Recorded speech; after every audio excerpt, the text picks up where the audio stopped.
Bem-vindos a este resumo da pregação de Brett Meador sobre 1 Coríntios 5, ministrada na igreja Athey Creek.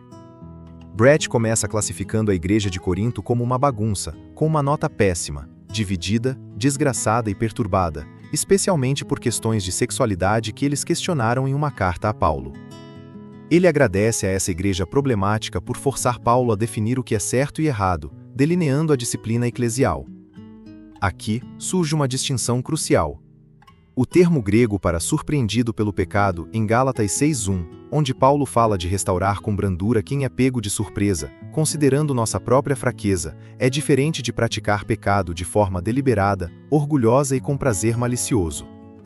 Todos lutamos com o pecado, nos arrependemos e buscamos seguir Jesus, mas praticar mundanismo é outro nível. Brett critica a visão coríntia de liberdade sexual como aberta, contrastando com as linhas claras de Deus. Paulo é tolerante em Gálatas para lutas normais, mas é firme aqui pelo orgulho no pecado. Isso nos leva a explorar o julgamento bom versus o ruim, preparando o terreno para o foco em fornicação, o topo das listas de pecados no Novo Testamento. Transitando da introdução, Brett aprofunda o conceito de praticar pecado, ilustrando com uma anedota pessoal.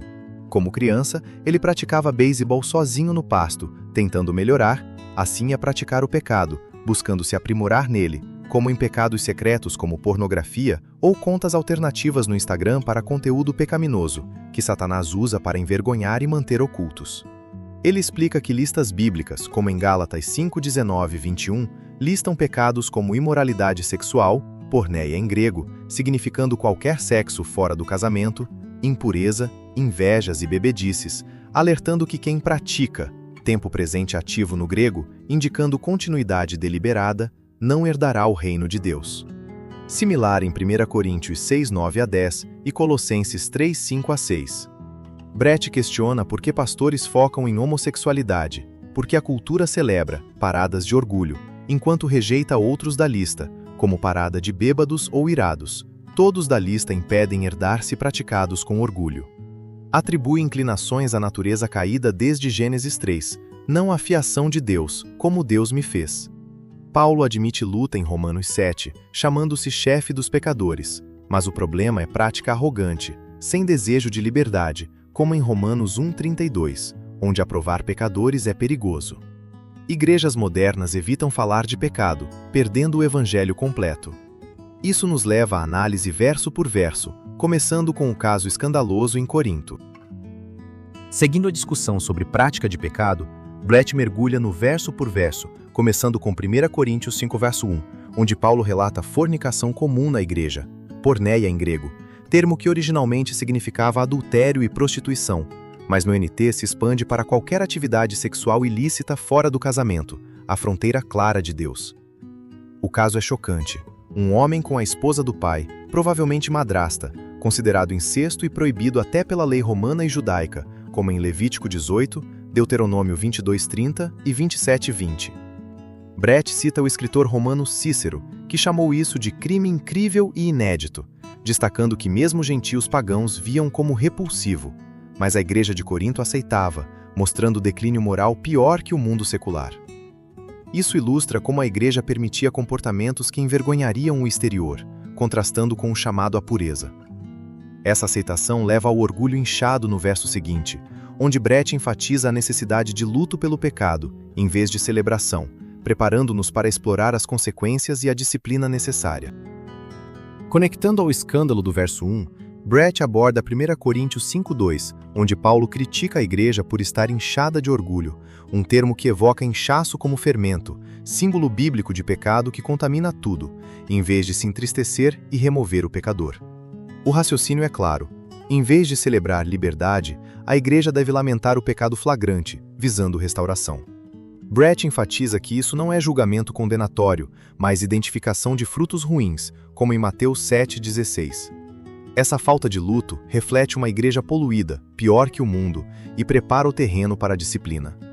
Ele transita para os versos seguintes, explicando que Paulo, mesmo ausente, julga o ato, usando crino em grego, o mesmo de Mateus 7:1, significando decidir ou sentenciar, mas aqui para identificação boa, não condenação ruim. Isso nos leva aos pré-requisitos para a disciplina eclesial, garantindo que seja feita com o espírito certo, evitando abusos como anedotas de pessoas entregando outras a Satanás por bobagens como maquiagem. Avançando na análise, Brett explica 1 Coríntios 5, 3-5, onde Paulo, ausente no corpo, mas presente no espírito, julga o pecador, crino, em grego, significando decidir ou sentenciar, o mesmo termo de Mateus 7:1, não julguem, mas aqui para julgamento bom de identificação, não condenação.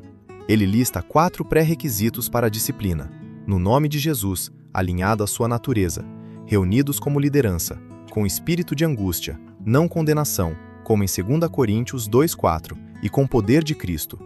O ato é entregar a Satanás, remover da igreja, para ficar sob o domínio do diabo, para destruir a carne, desejos pecaminosos, visando salvação do espírito, como em Lucas 22, 31-32, onde Jesus protege Pedro da peneira de Satanás. Nos versos 6-8, o fermento, levedura, tipo bíblico de pecado de Êxodo 12, incha como orgulho, pouco contamina todo, então expurgar para ser massa nova. Cristo é nossa Páscoa, cumprindo a sombra judaica, Colossenses 2,17, não precisamos guardá-la. Isso nos guia aos versos finais, sobre não se associar a irmãos pecadores, discernindo relacionamentos na igreja.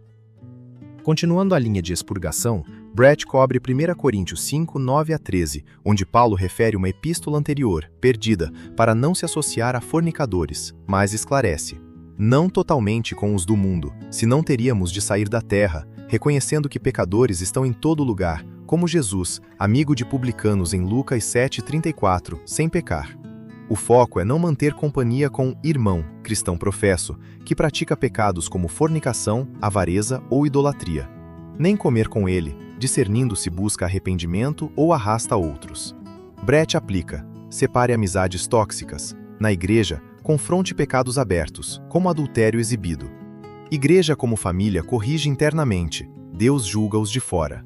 Erro comum: julgar o mundo, tarefa de Deus, negligenciando pureza interna. Lembre, pesque peixes antes de limpá-los, evangelismo. Isso encerra o capítulo, levando à conclusão de Brett sobre disciplina como restauração com luto. Encerrando, Brett resume que disciplina eclesial não é caça de criminosos por policiais piedosos, mas irmãos de coração quebrantado, buscando restaurar um membro errante com luto e tristeza. A igreja é uma família que se corrige, como um pai estabelecendo limites. Com o crescimento da igreja, o desafio com o pecado celebrado aumenta. Pessoas vêm pecadoras, mas devem ser transformadas pela palavra. Hebreus 4, verso 12, viva e eficaz, não conformadas ao mundo. Romanos 12, verso 2. Brett ora agradecendo as palavras duras, pedindo arrependimento de pecados ocultos, guerra contra a carne pelo Espírito, fome de justiça e proteção contra a levedura, pecado contaminante. Ele enfatiza: não pratiquem pecado, busquem santidade que leva à felicidade, e não tristeza. Finaliza com a bênção de número 6, 24-26. O Senhor te abençoe e te guarde. Essa pregação nos desafia a confrontar pecado internamente, priorizando pureza e restauração, aplicável a igrejas modernas que evitam temas duros. No próximo slide, recapitulamos os pontos-chave para fixar o aprendizado. Para finalizar este resumo, recapitulamos as lições centrais da pregação de Brett Meador. A distinção entre ser surpreendido pelo pecado, luta diária, e praticá-lo deliberadamente. Listas bíblicas alertando que prática contínua, como porneia, imoralidade sexual em grego, impede de herdar o reino. E crino como julgamento de identificação, não condenação. A análise verso por verso revela o escândalo em Corinto, a necessidade de luto em vez de orgulho, expurgação para entregar a Satanás para a salvação e não se associar a irmãos pecadores impenitentes, focando pureza interna enquanto Deus julga o mundo. Aplicações modernas. Igrejas evitam pecado, mas devem confrontar com luto para a restauração. Com crescimento, protejam-se contra a contaminação. Assista o vídeo original no link na descrição para a profundidade. Se isso te ajudou, curta, comente suas reflexões e se inscreva para mais resumos bíblicos. Que Deus te abençoe em sua jornada de santidade.